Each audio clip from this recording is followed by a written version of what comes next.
I decided to surprise my son and pick him up early from private school. At the gate, the principal barred my entry. When I said I was the father, she smiled with pity. "Sir, his father is already here. He's in the yard playing with the happy family." She pointed to my personal trainer hugging my wife. So I decided to play along. "I'm glad to have you here.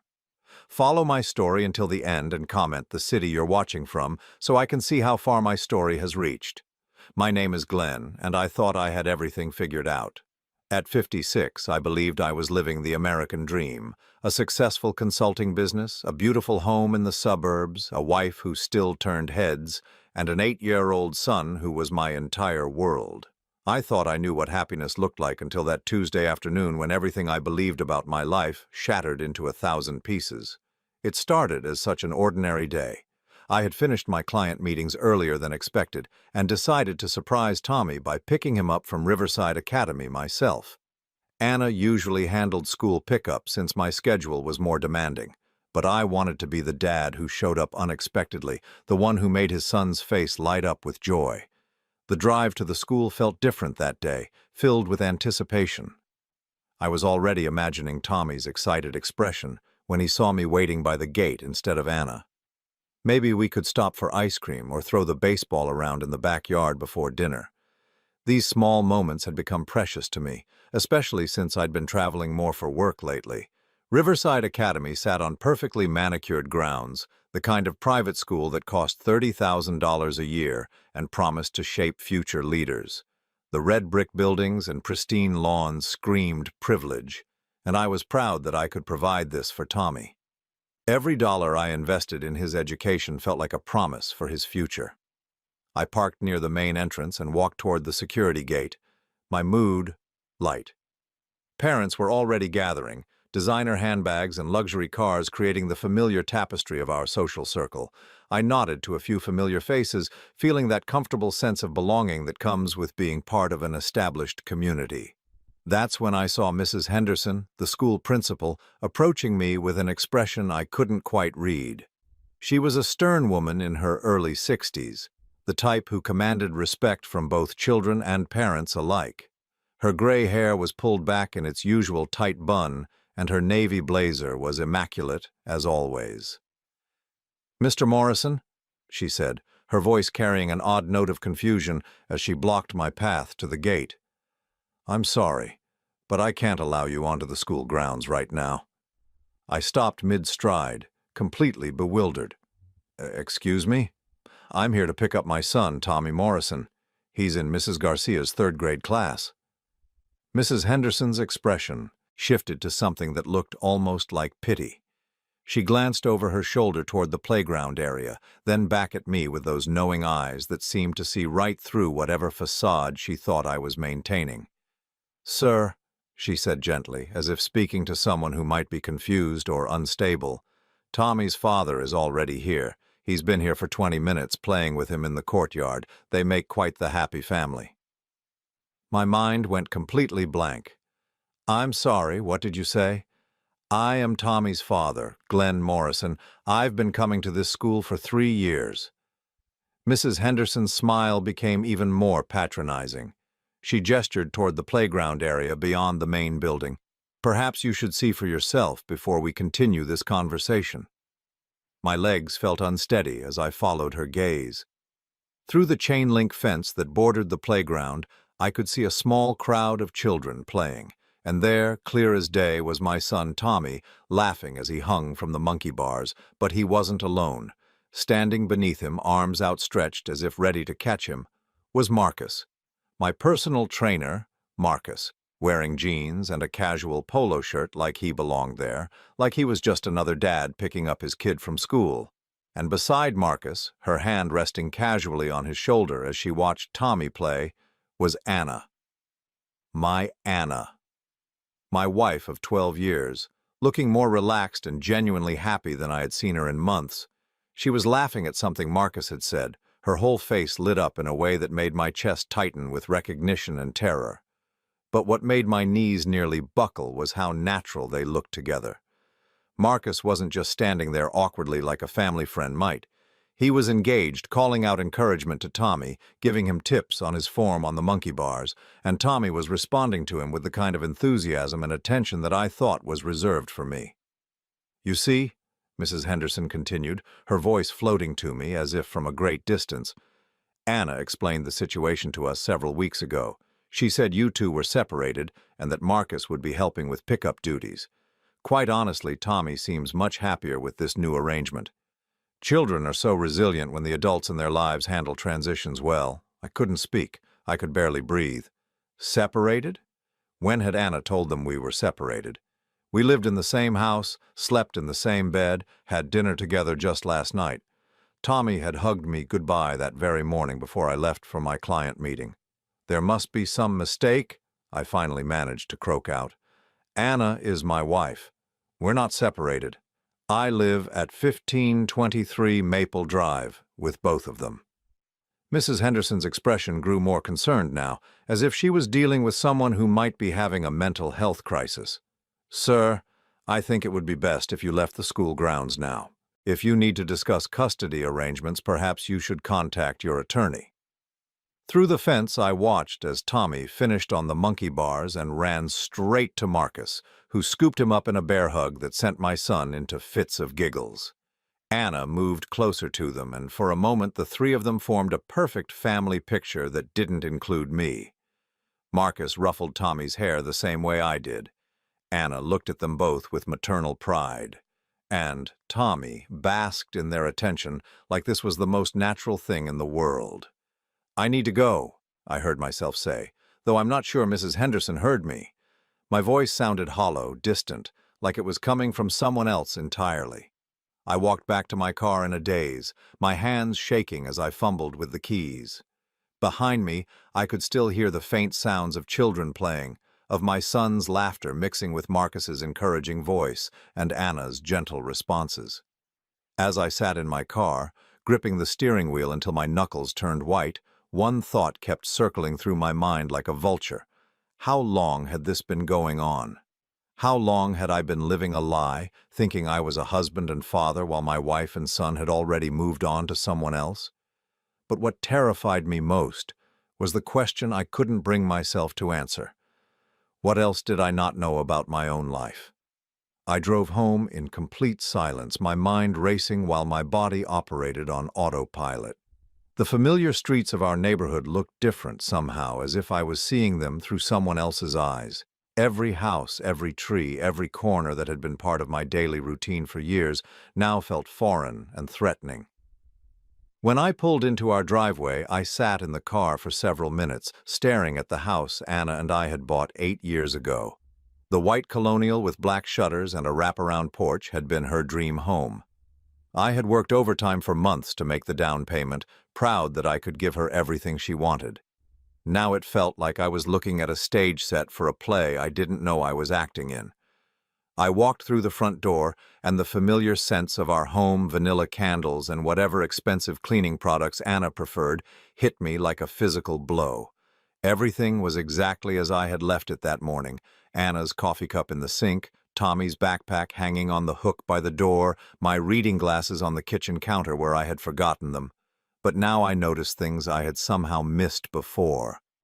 Marcus's protein shaker bottle on the kitchen counter, a second set of car keys on the hook next to Anna's, a men's jacket hanging in our coat closet that definitely wasn't mine. My hands were trembling as I opened the jacket and checked the pockets, a gym membership card with Marcus's name on it, receipts from restaurants Anna and I had never been to together, and a small strip of photo booth pictures of Anna and Marcus, laughing and kissing like teenagers. I sank into one of our kitchen chairs, the photo strip still in my hands, and tried to process what I was seeing. The pictures looked recent. Anna's hair was styled the way she had been wearing it for the past few months. In one photo, she was wearing the blue sweater I had bought her for her birthday just 6 weeks ago. My phone buzzed with a text message. Anna. "Running late today. Taking Tommy to Marcus's place for dinner. We'll be home around 8. Love you." Love you. She signed it, "Love you," while she was planning to spend the evening with another man and our son. The casual cruelty of it made my stomach churn. I looked at the time. It was 4:30 in the afternoon. Anna thought I was still at my client meeting, which meant I had over 3 hours before they expected me home. 3 hours to figure out what my life had actually become. I walked upstairs to our bedroom, each step feeling heavier than the last. Our bedroom had always been Anna's domain. She had decorated it in soft grays and whites, with expensive linens and carefully chosen artwork. I had always felt slightly out of place there, like a guest in a luxury hotel. Now I understood why. I opened Anna's nightstand drawer, something I had never done in 12 years of marriage. Inside, beneath her usual collection of hand cream and sleeping pills, I found a small leather journal. My hands shook as I opened it. The entries went back 6 months. 6 months of detailed accounts of her relationship with Marcus. Not just the physical aspects, though those were described in painful detail, but her feelings, her plans, her growing disgust with me and our marriage. "Glenn is so predictable," one entry read. "Same routine every day, same conversations about work, same boring life. Marcus makes me feel alive again. When I'm with him, I remember who I used to be before I became just Glenn's wife." Another entry, dated just 2 weeks ago. "Tommy asked if Marcus could come to his school's father-son breakfast next month. I told him I'd ask Marcus, not Glenn. Glenn won't even notice he wasn't invited. He never pays attention to school events anyway." I had to stop reading. The journal slipped from my hands and fell to the floor, pages fluttering open to reveal more months of betrayal and contempt. But I forced myself to continue. I needed to know everything. The entries revealed that Marcus had been coming to our house regularly when I was at work. Anna had given him a key 3 months ago. He had been sleeping in our bed, eating meals at our kitchen table, helping Tommy with his homework, and tucking him in at night. According to Anna's journal, Tommy had started calling Marcus Dad when they were alone together. She found it sweet and natural. She wrote about how Marcus was more patient with Tommy than I was, how he understood child development better because he had studied exercise science in college. "Glenn tries so hard to be a good father." One particularly cruel entry read, "But he doesn't have Marcus's natural instincts. Yesterday, Tommy scraped his knee in the backyard and Glenn just put a bandage on it. When I told Marcus about it later, he said he would have checked for signs of infection and taught Tommy how to properly clean a wound. That's the difference between them." I closed the journal and sat on the edge of our bed, looking around the room with new eyes. The decorative pillows were arranged differently than I remembered. There was a second charging cable on Marcus's side of the bed. Wait, Marcus's side of the bed. When had I started thinking of it that way? I walked to the closet and opened Anna's side. Behind her dresses, pushed toward the back, were men's clothes that weren't mine, expensive workout gear, casual shirts, even a suit I had never seen before. Everything was in Marcus's size. My phone rang, startling me out of my paralysis. The caller ID showed Marcus's name. My finger hovered over the decline button, but something made me answer. "Hey, buddy." Marcus's familiar voice came through the speaker, cheerful and casual. "Just wanted to give you a heads up that Anna and Tommy are with me. We're grabbing dinner and maybe catching a movie. Hope that's cool with you." I found my voice somehow. "Of course, have fun." "Thanks, man. Anna said you've been working crazy hours lately. You really should take better care of yourself, you know? Tommy needs his dad healthy and present." The concern in his voice sounded so genuine, so caring, like he really was worried about my well-being, like he wasn't sleeping with my wife and playing father to my son. "I appreciate that," I managed to say. "No problem. Oh, and hey, Anna mentioned you guys might be looking at upgrading your home gym. I've got some great ideas if you want to run them by me. Maybe we could grab a beer sometime this weekend and talk about it." A beer? He wanted to grab a beer with me to discuss upgrading the home gym where he probably worked out with my wife every morning while I was at the office. "That sounds great, Marcus. Let's definitely do that." "Awesome. Well, I better go. Tommy wants to show me some new trick he learned on the playground equipment. Kids these days, right? So much energy." He hung up and I stood there holding my phone, staring at our bedroom that no longer felt like mine. That's when I realized something that chilled me to the bone. Marcus wasn't being cruel or vindictive. His concern for me, his friendliness, his casual updates about my family all seemed completely genuine, which meant one of two things. Either Marcus was the most skilled manipulator I had ever encountered, or Anna had lied to him about our marriage just as completely as she had lied to me about their relationship. Either way, I was no longer just dealing with my wife's betrayal. I was dealing with something much more complicated and dangerous. And as I looked around our bedroom, seeing Marcus's clothes in our closet and evidence of their life together in every corner, I realized that I wasn't just losing my wife. I was losing everything I thought I knew about who I was. I spent the next 3 hours methodically going through every corner of our house, and what I found made my discovery at the school look like a minor deception. Anna hadn't just been having an affair, she had been systematically erasing me from our life together while using my money to build a new life with Marcus. The first real shock came when I checked our joint bank account on my phone. Over the past 6 months, there had been regular withdrawals of $500 to $800, always on days when I was traveling for work. The descriptions were vague. Personal expenses, household needs, family activities. But when I cross-referenced them with Anna's journal entries, a clear pattern emerged. Every withdrawal corresponded with an entry about something she had bought for Marcus or an activity they had done together with Tommy. The $800 withdrawal from 3 weeks ago had paid for Marcus's new gym membership at an upscale fitness center across town. The $600 from last month had covered a weekend camping trip that Anna had told me was a girls' weekend with her sister. But it was the larger amounts that really made my blood run cold. $1,500 had been withdrawn to cover Marcus's car insurance and registration fees for the BMW he drove. $2,000 had gone toward the security deposit for what Anna's journal described as Marcus's apartment, a place where she and Tommy spent their afternoons while I worked. I opened my laptop and accessed our credit card statements, dreading what I might find. The evidence was all there, hidden in plain sight among normal family expenses.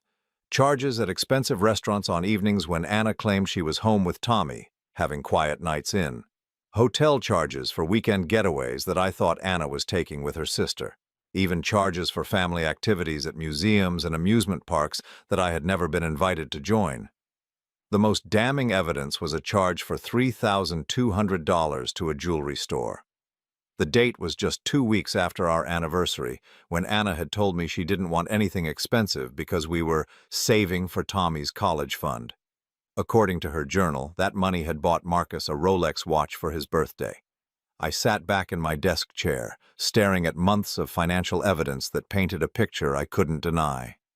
Anna hadn't just been cheating on me, she had been stealing from me to fund their relationship. Every romantic dinner, every weekend trip, every expensive gift that had made Marcus feel special and loved had come from my bank account. But the financial betrayal was nothing compared to what I discovered next.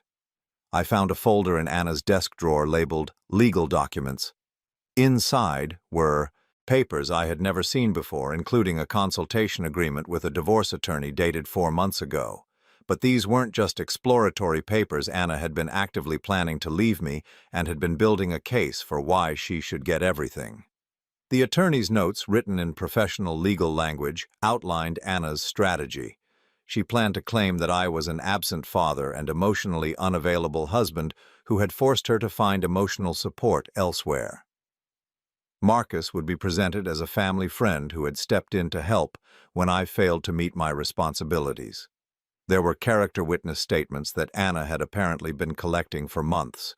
Her sister had signed an affidavit claiming that I was workaholic who put career success above family needs. Her best friend from yoga class had provided a statement saying that Anna often confided in her about feeling lonely and neglected in her marriage. Most shocking of all was a statement from Tommy's teacher at Riverside Academy. Mrs. Garcia had noted that Tommy frequently mentions Marcus in a paternal context and seems to have a stronger emotional connection with him than with his biological father, who rarely attends school events or shows interest in Tommy's academic progress. I read that line 3 times, feeling like someone had punched me in the stomach. I had missed school events, that was true, but only because Anna had told me they conflicted with my work schedule. I had asked her to record Tommy's school plays and parent conferences, trusting her to keep me involved. Now I realized she had been deliberately scheduling my work travel to coincide with important events, then using my absence as evidence of my inadequacy as a father. But the legal documents revealed something even more sinister. Anna's attorney had advised her to establish Marcus as a psychological parent to Tommy before filing for divorce. The strategy was to create such a strong emotional bond between Marcus and Tommy that a judge would be reluctant to disrupt it, especially if Anna could prove that I was an unreliable father figure. I found a timeline in Anna's handwriting that laid out their plan with calculating precision. Phase 1 had involved introducing Marcus as a friend and fitness coach, allowing him to gradually spend more time with our family. Phase 2 had been establishing Marcus as a regular presence in Tommy's life, having him attend school events and help with homework while I was working. Phase 3, which they were apparently in the middle of, involved Marcus taking on more and more paternal responsibilities, while Anna documented every instance of my absence or perceived failure. The final phase would be filing for divorce, seeking full custody of Tommy, and requesting alimony and child support that would essentially fund Anna and Marcus's life together while portraying me as the absent father who owed them financial support. What made it even worse was that Anna had been documenting everything to support her case. There were photos of Marcus and Tommy together at baseball games, birthday parties, and family events that I didn't even know had happened. Screenshots of text messages where Tommy expressed excitement about spending time with Dad Marcus. Even recordings of phone calls where I had sounded tired or distracted when Tommy wanted to talk about his day. I found myself thinking about all the times over the past 6 months when I had felt like something was off in our marriage. Anna had been more distant, less interested in physical intimacy, often claiming she was too tired or stressed. When I suggested we spend more family time together, she would point out how busy my work schedule was and how important it was for me to focus on providing for our family's future. Now I understood that she had been pushing me away, deliberately, creating distance in our marriage while building intimacy with Marcus. Every time I tried to be more present in Tommy's life, Anna would find reasons why it wouldn't work. When I wanted to coach his little league team, she said the time commitment would interfere with my business development. When I suggested family vacations, she worried about the expense and encouraged me to take work trips instead that would advance my career. She had been systematically isolating me from my own family while presenting herself as the devoted single mother who was holding everything together despite her husband's neglect. The cruelest part was that I had genuinely believed I was being a good provider. Every extra hour I worked, every client I pursued, every business trip I took had been motivated by my desire to give Anna and Tommy the best life possible. I had sacrificed time with them in the short term because I thought I was building security for our future. But Anna had taken my dedication and twisted it into evidence of my failure as a husband and father. She had used my love for them against me, encouraging me to work harder and longer so she could spend more time building a new family with Marcus. I looked at the clock on my computer screen. It was 7:45. Anna and Tommy would be home in 15 minutes, probably full of stories about their wonderful evening with Marcus. Anna would kiss me hello and ask about my day, playing the role of the loving wife while secretly planning to destroy everything we had built together. But now I knew something she didn't know I knew, and for the first time since I had seen her with Marcus at the school, I felt something other than devastation. I felt rage. I heard Anna's car pull into the driveway at exactly 8 o'clock, just as she had promised. I quickly closed the laptop and put all the documents back exactly where I had found them, then positioned myself in the living room with a work file open on my lap, playing the role of the dedicated husband catching up on business while waiting for his family to come home. Tommy burst through the front door first, his face flushed with excitement. Dad, you should have seen the movie. Marcus says there's going to be a sequel and maybe we can all go see it together." Anna followed behind him, looking relaxed and genuinely happy in a way that sent a chill down my spine. She was carrying a bag from Tommy's favorite ice cream shop, and her hair was slightly messed up in the way it got when she laughed too hard.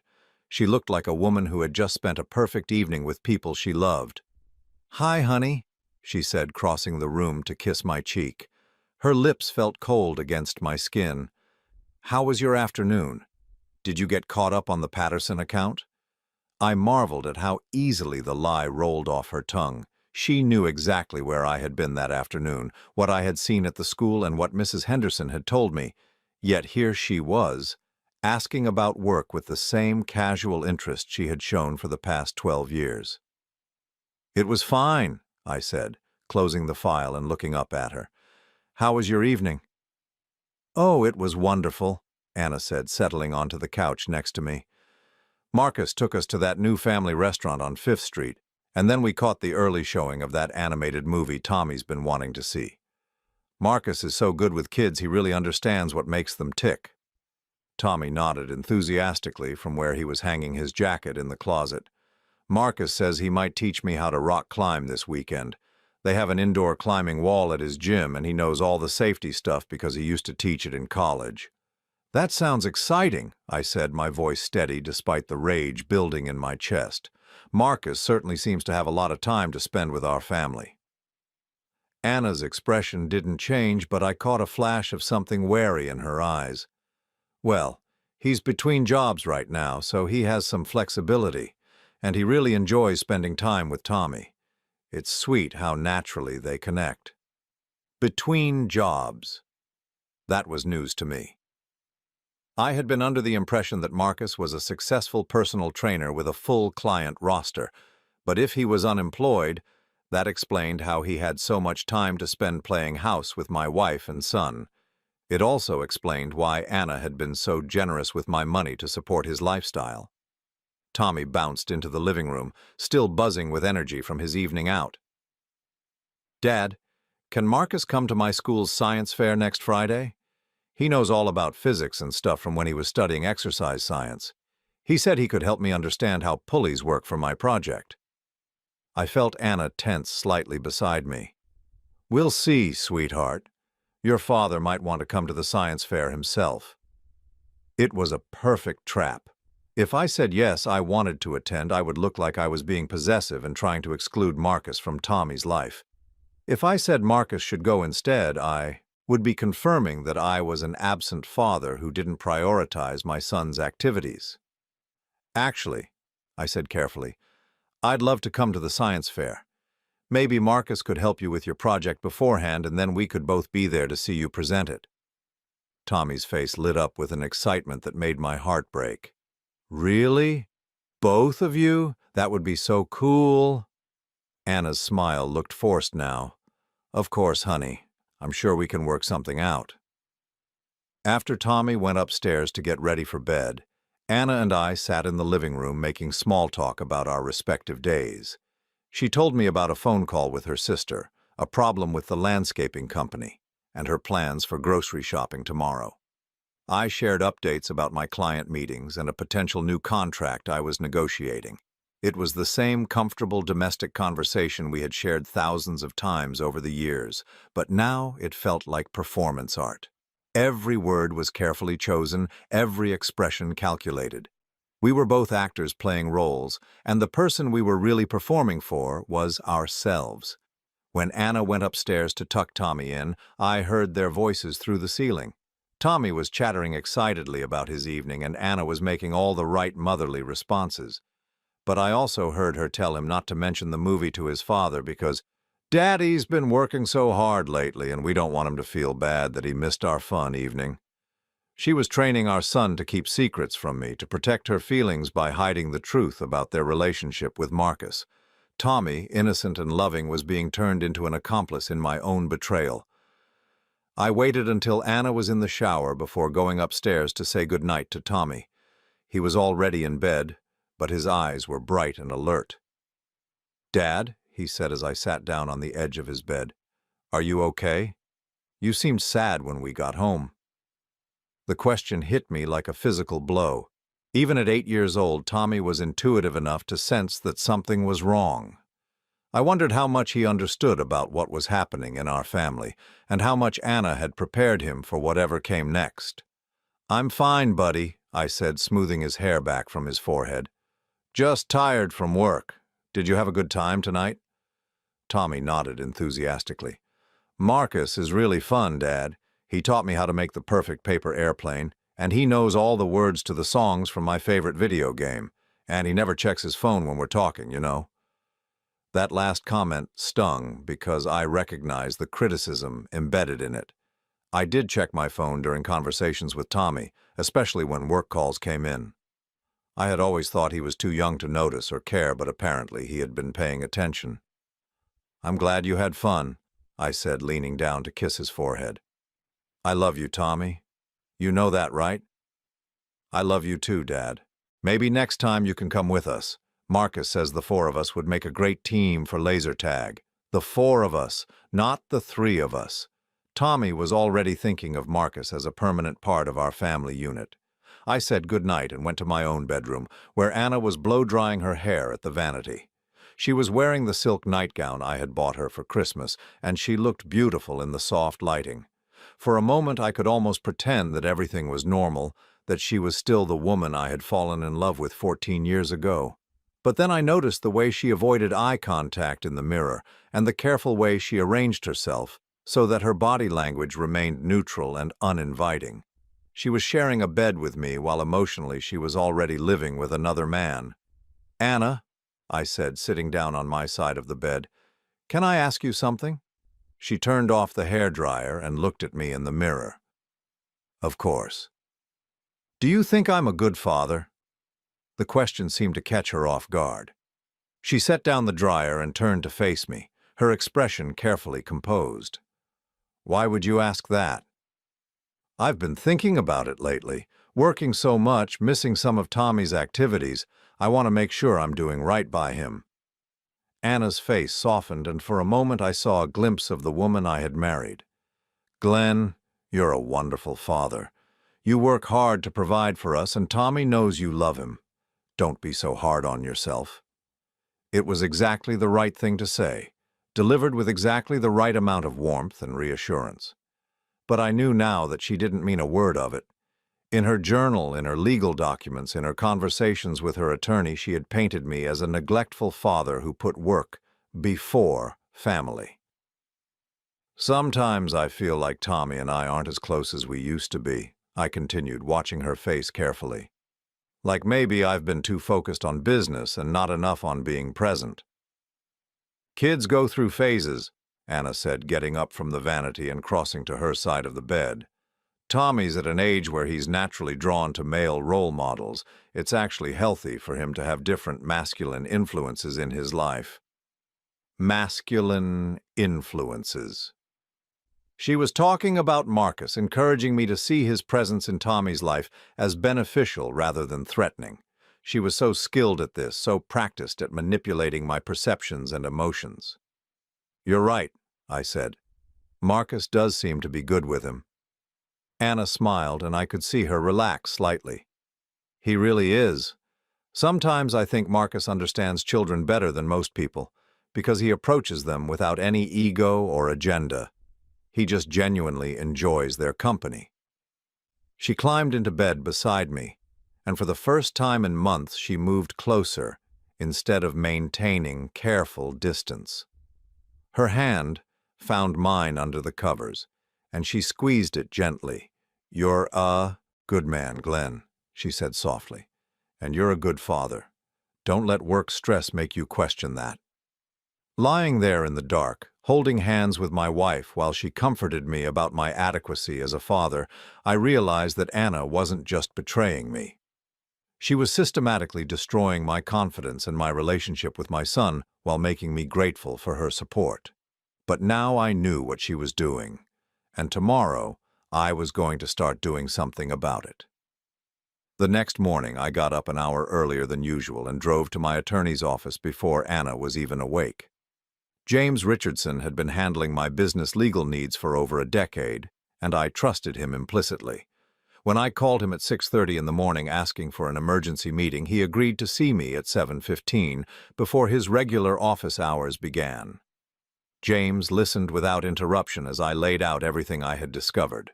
I showed him photos of Anna's journal entries, copies of the financial records, and pictures of the legal documents I had found in her desk. His expression grew more serious with each piece of evidence. "Glenn," he said when I finished, "this is one of the most calculated cases of marital deception I've seen in 25 years of practice. Your wife has been planning this for months, maybe longer." "What are my options?" I asked. "She's already established Marcus as a father figure to Tommy, and she has documentation showing that I've been absent for important events. Can she actually get full custody?" James leaned back in his chair, his fingers steepled as he considered the situation.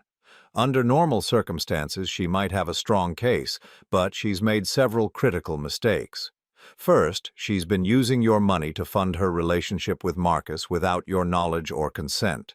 That's financial fraud within the marriage. Second, she's been deliberately excluding you from parenting decisions and school events while documenting your absence as evidence of neglect. A good judge will see through that manipulation." He pulled out a legal pad and started making notes. "Here's what we're going to do. First, we're going to document everything from your perspective. You're going to start attending every single school event, volunteering for field trips, coaching Little League if possible. We need to establish that you're an engaged father who has been systematically excluded, not an absent father who chose work over family. Second," he continued, "we're going to set up separate bank accounts and credit cards immediately. You need to protect your assets and establish financial independence before she realizes you know about her plans. We'll also set up a trust for Tommy's college fund that she can't access. But most importantly," James said, looking me directly in the eyes, "we're going to investigate Marcus. If Anna is planning to present him as Tommy's psychological parent, we need to know everything about him. His employment history, his financial situation, his background, any potential red flags that would make a judge question his suitability as a parental figure." I spent the rest of the morning setting up new financial accounts and meeting with a private investigator James recommended. By noon, I had essentially created a parallel financial life that Anna knew nothing about. I also hired the investigator to conduct a thorough background check on Marcus and to document the extent of his involvement in my family's daily routine. But the most important thing I did that morning was call Tommy's school and request a meeting with Mrs. Garcia, his teacher. I told her I was concerned that work had been keeping me too busy to stay involved in Tommy's academic progress, and I wanted to schedule regular check-ins and volunteer for upcoming activities. Mrs. Garcia seemed surprised by my sudden interest, which confirmed that Anna had been portraying me as an uninvolved father. But she was happy to accommodate my requests, and by the end of our meeting I was signed up to help with the upcoming science fair, volunteer for a field trip to the Science Museum, and attend the monthly parent-teacher conferences that I apparently had been missing for the past year. When I asked Mrs. Garcia about Marcus's involvement in Tommy's school life, her response was illuminating. "Oh yes, Anna's friend Marcus has been very helpful," she said. "He's attended several events when Anna mentioned you were traveling for work. Tommy speaks about him quite fondly. It's nice that Anna has such good support during busy periods in your schedule." The way she phrased it made it clear that Anna had been presenting Marcus as a helpful family friend, not as a romantic partner. Mrs. Garcia had no idea that she was witnessing the systematic replacement of a father by his wife's lover. I spent the afternoon at work, but for the first time in months, I left the office at exactly 5 o'clock. When I got home, Anna was in the kitchen preparing dinner while Tommy did homework at the kitchen table. "You're home early," Anna said, and I could hear a note of surprise and slight concern in her voice. "I realized I've been working too much lately," I said, kissing Tommy on top of his head before sitting down next to him. "I want to spend more time with my family. What are you working on, buddy?" Tommy looked up from his math worksheet with genuine surprise and pleasure.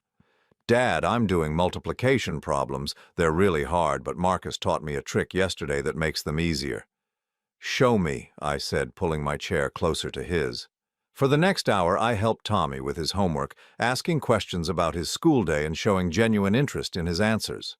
Anna watched from the kitchen, and I could see her growing unease as Tommy responded enthusiastically to my attention. During dinner, I asked about the upcoming science fair and told Tommy I was excited to see his project. His face lit up with an excitement that made my heart ache. "Really? You're going to come?" he asked. "Of course I'm going to come. I wouldn't miss it. And I talked to Mrs. Garcia today about volunteering for your field trip to the Science Museum next month. I hope you don't mind having your old dad tag along." Tommy practically bounced in his chair. "That's so cool. Wait until I tell Marcus. He's going to be so excited that you're coming too." Anna's smile looked strained. "That's wonderful, Glenn. I'm sure Tommy appreciates having both of his father figures there to support him." Father figures. She was still trying to normalize Marcus's role while diminishing mine. After dinner, while Anna was cleaning up, I took Tommy upstairs to help him get ready for bed. As we went through his evening routine, I asked him about Marcus in a casual, non-threatening way. "You really like spending time with Marcus, don't you?" I said as Tommy brushed his teeth. He nodded enthusiastically. "He's really fun, Dad, and he knows so much cool stuff. He taught me how to tie different kinds of knots, and he knows all about rock climbing and camping. He said maybe we could go camping together sometime, all four of us." "That sounds like fun," I said. "How often do you see Marcus?" Tommy thought for a moment. "Almost every day when I get home from school. Sometimes he helps me with homework, and sometimes we play video games or throw the football in the backyard. Mom says he likes to help out because he doesn't have kids of his own." Almost every day. Marcus had been in my house playing with my son almost every single day for months, and I had been completely unaware of it. "Does Marcus sleep over sometimes?" I asked, trying to keep my voice casual. Tommy nodded. "Sometimes when you're traveling for work. He sleeps in the guest room, and then he makes really good pancakes for breakfast. He taught me how to flip them without breaking them." The guest room. Anna had been bringing Marcus into our house when I was away, letting him sleep over and play house with our family. Tommy thought it was normal because Anna had presented it as a helpful friend staying over to keep them company while Daddy was away on business. That night, after Anna fell asleep, I lay awake, staring at the ceiling and thinking about everything I had learned. Anna had orchestrated this betrayal with remarkable skill and patience. She had gradually introduced Marcus into Tommy's life as a friend and helper, slowly increasing his presence and importance, while simultaneously engineering situations that kept me away from important family moments. But she had underestimated me. She thought I was too busy, too trusting, too comfortable in my routine to notice what she was doing. She had counted on my dedication to providing for our family to keep me distracted while she built a new family without me. What she didn't realize was that my business success had taught me how to recognize manipulation and strategic planning. I had spent years negotiating with people who were trying to gain advantage over me, and I had learned how to be patient, methodical, and strategic in my responses. Anna thought she was playing chess while I was playing checkers.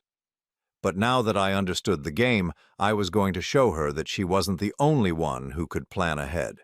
The private investigator called me the next afternoon with his preliminary findings about Marcus. What he told me changed everything.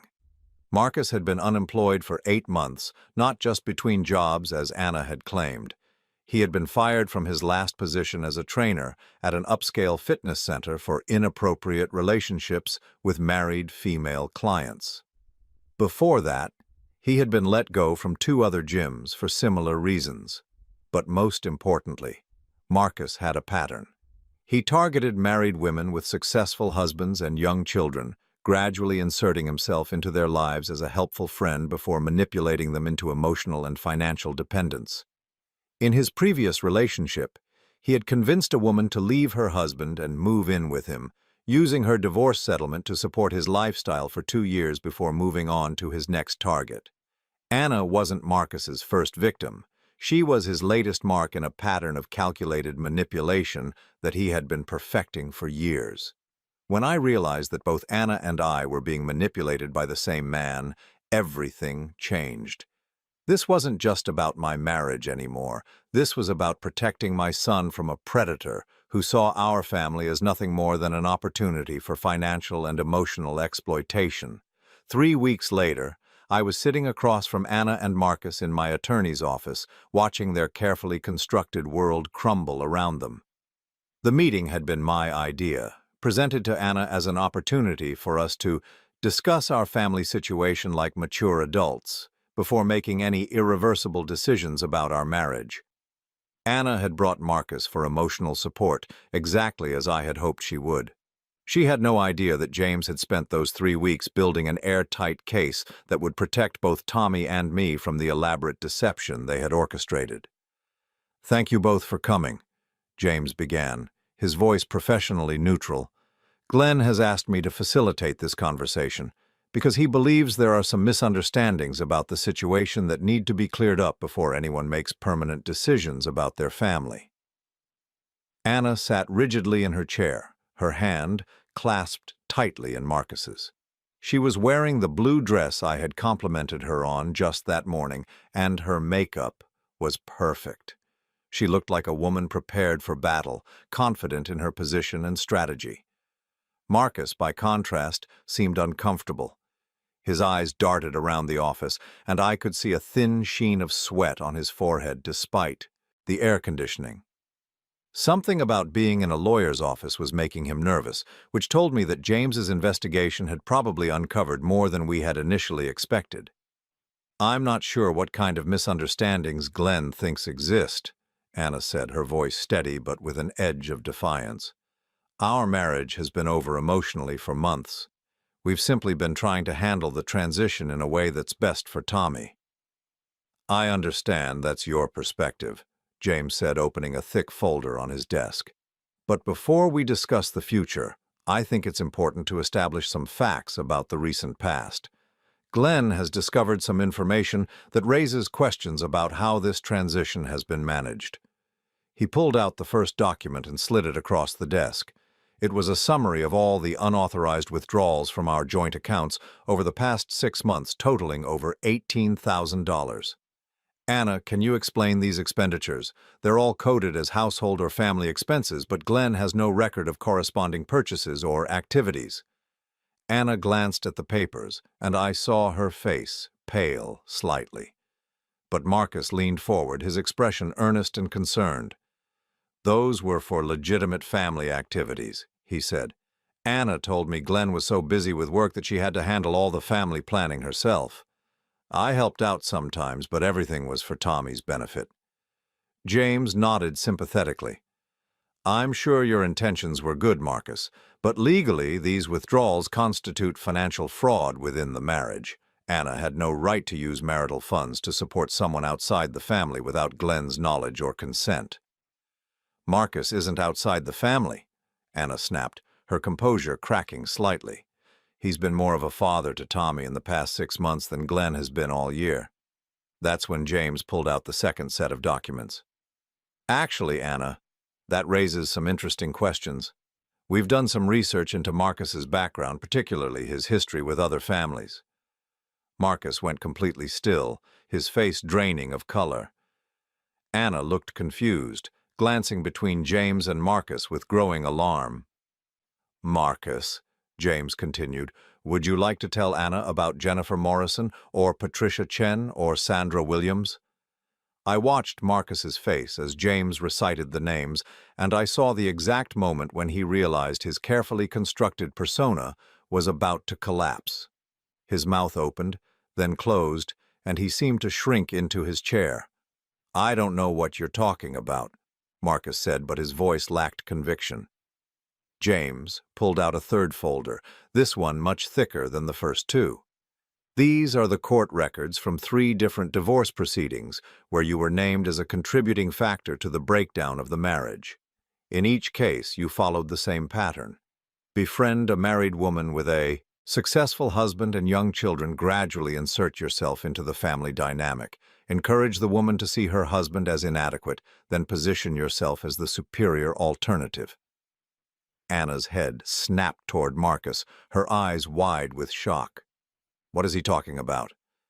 In Jennifer Morrison's case, James continued, you convinced her to leave her husband and move in with you. You lived off her divorce settlement for 2 years before disappearing with another woman. Patricia Chen lost her house and her children because you encouraged her to make financial decisions that benefited you but left her in bankruptcy.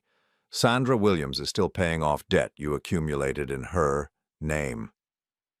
The silence in the room was deafening. Anna stared at Marcus with growing horror, while Marcus seemed to be calculating his options for escape. Anna, I said quietly, you're not his girlfriend, you're his job. That's when Marcus made his fatal mistake. Instead of trying to deny the allegations or defend his actions, he turned on Anna with sudden, vicious anger. This is your fault, he snarled at her. You were supposed to handle your husband quietly. You said he was too busy and too trusting to notice anything. You promised me this would be simple. Anna recoiled as if he had slapped her. Marcus, what are you saying? I'm saying you were a means to an end, just like the others. Did you really think I cared about you? You're a 40-year-old suburban housewife with a kid. I was playing a role, and you fell for it completely. The cruelty in his voice was shocking, but what devastated Anna even more was the casual way he dismissed everything she thought they had shared. She had genuinely believed that Marcus loved her and Tommy, that they were building something real together. But you said you loved me, she whispered, tears starting to flow down her cheeks. You said Tommy was like the son you always wanted. Marcus laughed, and the sound was cold and bitter. I say a lot of things. It's called manipulation, Anna. I told you what you needed to hear to get what I wanted. That's when Anna broke down completely. The composed, calculating woman who had planned to destroy my life dissolved into someone lost and confused and utterly betrayed. She had gambled everything on a man who saw her as nothing more than a financial opportunity. Anna, I said, and my voice was gentler than she deserved, I know you plan to leave me. I know you've been working with an attorney, but Marcus isn't who you think he is, and this isn't what you think it is. She looked at me through her tears, and I saw something I hadn't seen in months. Vulnerability. James pulled out the final folder. Anna, we know about your legal consultation and your strategy to claim Glenn was an unfit father, but now that you understand Marcus's true nature, I think you need to consider whether you really want to continue down that path. Here's what's going to happen, I said, taking control of the conversation. Anna, you're going to end your relationship with Marcus immediately. You're going to get counseling to understand how you were manipulated, and you're going to work with me to rebuild our family, not for my sake, but for Tommy's. Anna wiped her eyes and looked at me with something that might have been hope. You would do that, after everything I've done? I'm doing it for Tommy, I said honestly. He needs stability and he needs both his parents, but this only works if you're completely honest about everything that happened and committed to making things right. Marcus stood up abruptly. This is ridiculous. Anna, don't listen to them. We can figure this out together. Sit down, Marcus, James said firmly. You're not going anywhere until we discuss restitution for the money you convinced Anna to steal from her husband. Over the next hour, we worked out an agreement. Marcus would leave our lives immediately and permanently. He would repay the $18,000 he had essentially stolen, though we all knew that was unlikely to happen given his financial situation. Most importantly, he would have no further contact with Tommy, and if he violated that condition, we would pursue criminal charges for fraud and child endangerment. Anna agreed to individual and marriage counseling. She would be completely transparent about her actions and work to rebuild trust with both Tommy and me. It wouldn't be easy and it might not work, but we were going to try.